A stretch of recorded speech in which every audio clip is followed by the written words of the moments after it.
Oh, this is not a game review. Let's do that again. Much better.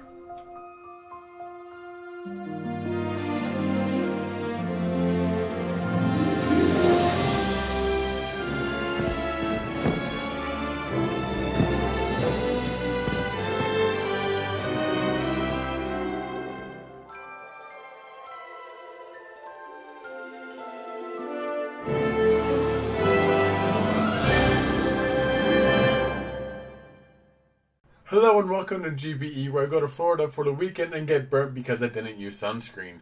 That's right, this past weekend I was in sunny and super hot Orlando, Florida to visit one of my favorite places in the world, Disney World, obviously. There I was able to go on some rides, see some friends, and taste some of the food that you can find at the Flower and Garden Festival going on right now at Epcot. Last week I said that this week's review will not be a game review, and it's not.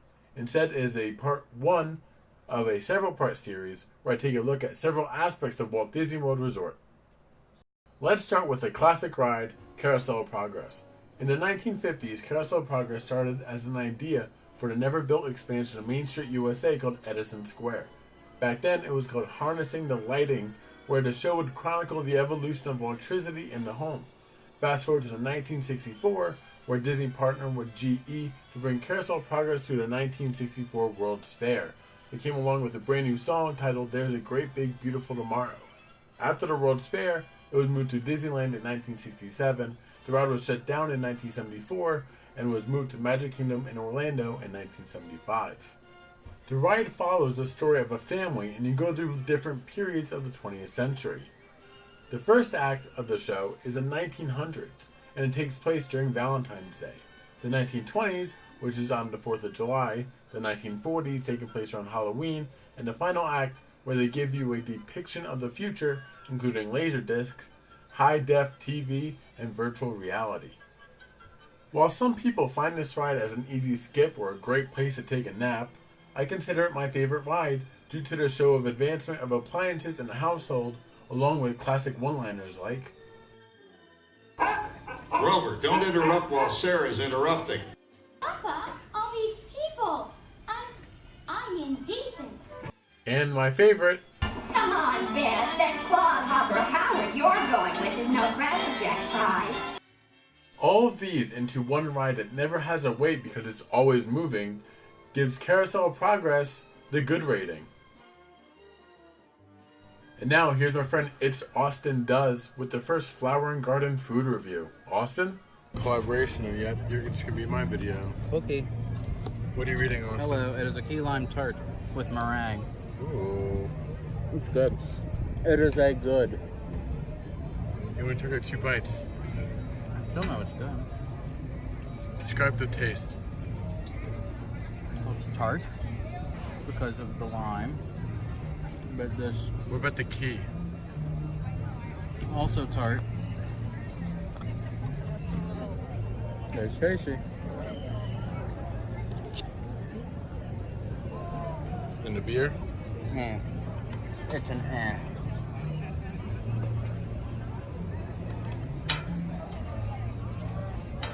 Let's move to Hollywood Studios and take a look at Muppet Vision 3D.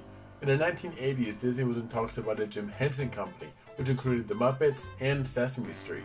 Jim Henson at the time did not want to sell, but during negotiations, they started planning some attractions starring the Muppets. In 1991, in MGM Studios, now Hollywood Studios, and Walt Disney World, Muppet Vision 3D opened. The story of Muppet Vision 3D is this. Kermit and friends invite you on a tour of Muppet Studios and how advanced it is. Gonzo? Oh. Sorry, boss. Hi-ho, Kermit the Frog here, and welcome to Muppet Vision 3D. Now, let me show you around our research center. See, here in this modern high-tech facility... Hey, careful! Here in this modern high-tech facility... Right from the start, they use cheap 3D tricks like a remote-controlled pie that needs more sugar, a flower pin that squirts water at the guests, among others. The tour also featured 2 musical numbers, with the first one being performed by Miss Piggy. And our demonstration includes a little song from Miss Piggy. Little? Did I say little? I meant to say it's a huge show-stopping major song from Miss Piggy. That's more like it. And the show. From Sam Eagle. Sam, what's it about? It's called A Salute to All Nations, but mostly America. Great. Next, we get a tour of the science lab. And now, if you'll come this way, I can show you our secret laboratory. You see, we invited distinguished scientists from all over the world to come and work here. Unfortunately, none of them showed up. It is in Muppet Labs where the 3D effect named Waldo is introduced and makes appearances throughout the rest of the show. The rabbit Muppet named Scooter gets kicked out of the show because he was causing too much chaos, so Scooter and Waldo leave the show because they feel unwanted. They eventually get invited back for the final number, which causes projector issues and in the end causes structural damage to Muppet Studios. While this ride is visibly old, it is a prime example of the Muppets' charm that everyone loves. Statler and Waldorf are sitting in their box making funny comments as they do. Hey, Bear, you're not even funny in 3D. Oh, not you guys. How did you get here? We entered a contest. Yeah, we lost. Oh, yeah? There's been mild rumors of this ride closing due to its proximity to the upcoming Star Wars Galaxy's Edge area. And if that was to happen, I would fly down to Orlando for the final day and not leave the theater because this ride is good. I'm trying to give Austin a break, so I will do this next food review. The citrus poached salmon. I'm currently trying not to eat unhealthy food, so when I saw that there was a salmon featured at the festival, I knew it would be one of the few items that I can eat and not feel guilty about. The salmon was infused with a citrus flavor that wasn't present in every bite. On top of that, the salmon didn't seem to be fully cooked, and I am trying to die in Disney World, but not from undercooked salmon. It also didn't have much flavor once you got past the citrus, which was a little disappointing. I found it decent, but I didn't get it for the rest of the festival, which means it wasn't good because I ate a lot. The citrus poached salmon was an eh. Let's head to one more park. Let's do Animal Kingdom. In 2011, Disney partnered up with James Cameron to bring the movie Avatar to the Animal Kingdom. It would be the biggest expansion for Animal Kingdom, costing close to $500 million. It would feature 2 restaurants, 1 gift shop, and 2 rides. One of those rides is Navi River Journey, which is what I will be reviewing. Compared to the spectacle that is Flight of Passage, more on that in another video, Navi River Journey is a more tamer ride, taking the guests on a quiet boat ride through the Caspian River. One area where the ride really shines is the animatronics featured and the environment that you are going through. The special effects and overall design of the ride are gorgeous and really shows how far animatronics have come over the past decade. And while I know that this is just a boat ride, it's pretty boring.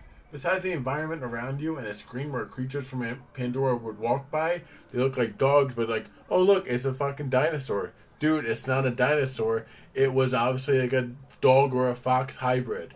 You dumb fuck. Besides that, there isn't much excitement. No drops like you can find in Splash Mountain. No moving backwards like Frozen Ever After. It's just a boat ride. And while the environment is cool to look at, the usual wait for the ride is over an hour, and it could reach 2 hours if the park is actually busy. Most of the time I skip this ride because I don't think it's worth the wait. That is why Navi River Journey is getting an eh. Hey Austin, what you got there? Warm cheese strudel. Okay. This is very bready.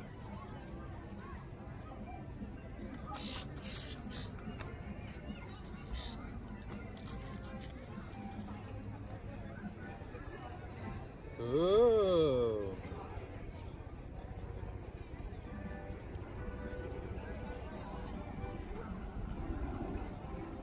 Would you give it good, bad, or eh?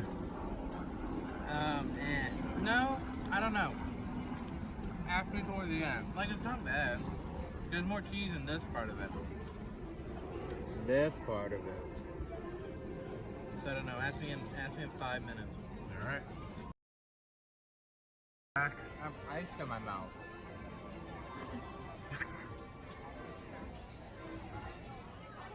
Good. I'd say it's good. It was pretty tasty. On a scale of 1 to 10? Like a 7. Ooh, it's borderline. But it's still, no, it's still good. It was big, a big portion. It was. We saw that in the first. That was the deciding factor. Oh, did I already say that? No, we saw it. Oh. You didn't mention it. Sorry. I'm ruining this. This is going in my video, by the way. You should be doing this the whole time. I'm so upset. I know we're on our last food. But the food thing's your channel. Sure. And what's that channel? It's Austin Does. Where can we find you on social media?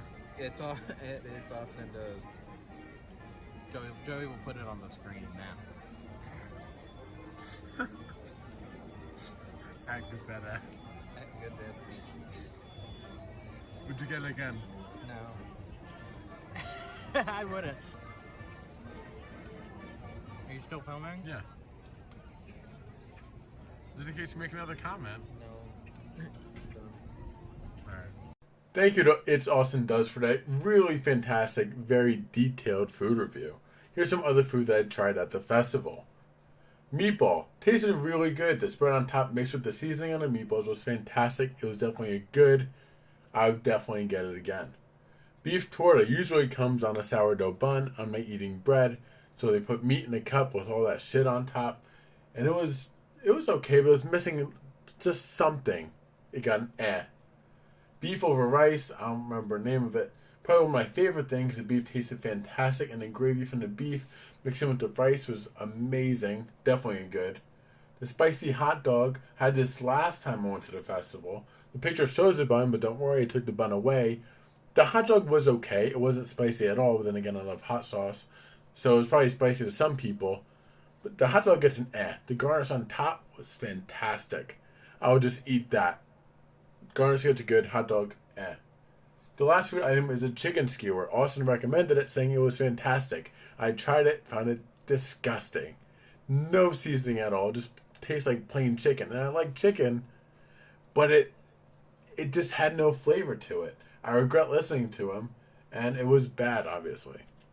Thank you for watching this video. If you want to see more Disney content, make sure to follow and subscribe to @It'sAustinDoes. If you'd like to see more Disney content on this channel, hit that subscribe and like button. Don't forget to follow us on Instagram and Twitter for Today in Gaming History and so much more. If you think Carousel Progress is a bad ride, leave your thoughts in the comments so I can tell you why you're wrong. Also, there will be a special review on Monday along with a new game review on Wednesday. I will see you then.